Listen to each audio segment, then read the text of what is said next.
I had Trace Gallagher up here in the studio, and there was a breaking story that Fox News Channel was doing about a monkey that got loose in a certain identifying mark.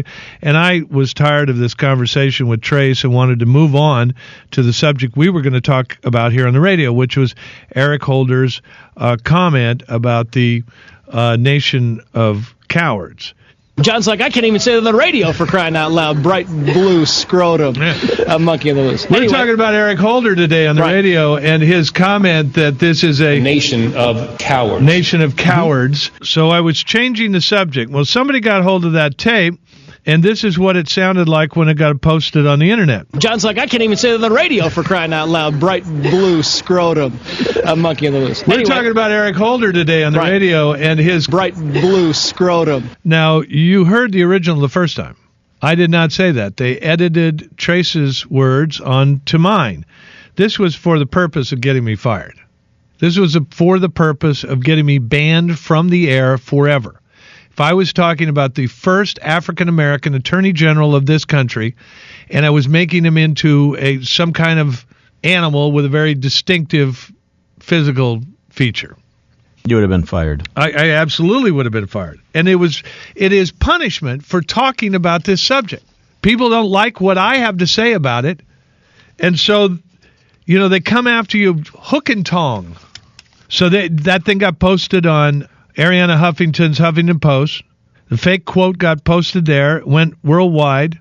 If you go look it up now, there's 16 pages of comments. People were calling me a low-life scumbag even after the Huffington Post announced, ooh, our bad, this was fake. It was well, he still thinks like that. I know he wanted does. To say it. Yeah, he wanted to say it, he just couldn't bring himself to. This is what is shocking. This guy is actually a TV station employee for WBAL TV in Baltimore, which is owned by Hearst Argyle, one of the biggest independent TV ownership groups in the country. He evidently did this at the station on the station equipment and then posted on YouTube because he thought it was, he says he thought it was funny. I must tell you right away as I play this tape from him, I don't believe him.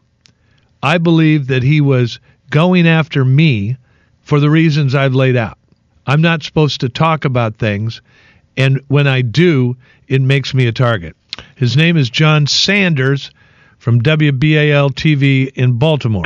I was watching Fox News. I thought I just kept hearing the words bright blue scrotum. I thought that was hilarious. He didn't hear it from John Gibson, though.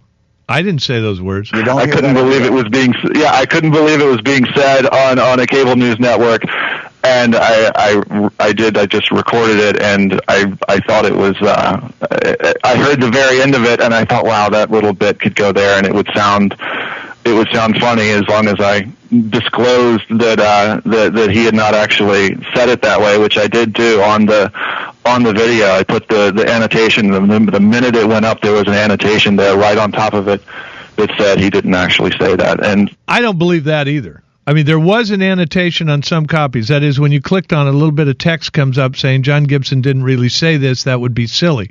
But in many places it appeared the annotation did not. And when you clicked on it, it sounded as if I really said that.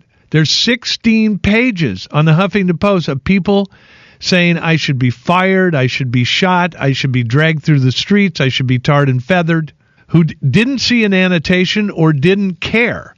To them, it was simply further confirmation that John Gibson is a racist and should be off the air. Now, this guy, John Sanders, said... Of course, I don't have anything against John. I don't know that I do believe that. This was a malicious hit aimed at taking me down.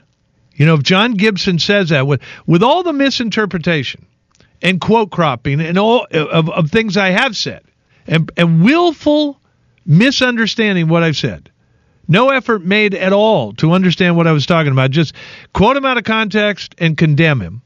With all of that as a background, to have me saying something like that had to be a shot at the head. That was an attempt to kill me.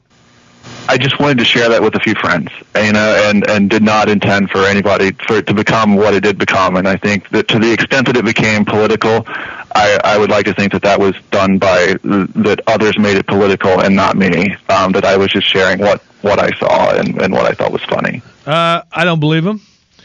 There will be more on that point later. We are dealing with this guy. We've still got our bloodhounds sniffing around, but nobody involved in this should rest easy right now. Hearst Argyle, the multi-billion-dollar television ownership group, whose employee actually created the fake tape. Arianna Huffington, whose Huffington Post passed the fake quote on to the rest of the world. TV Newser, the TV industry gossip blog, which also acted as a conduit. They all should think about lawyering up. I am not done with this. Plumb the depths of his soul. There's no such thing as a soul. It's just something they made up to scare kids, like the Boogeyman or Michael Jackson. John Gibson.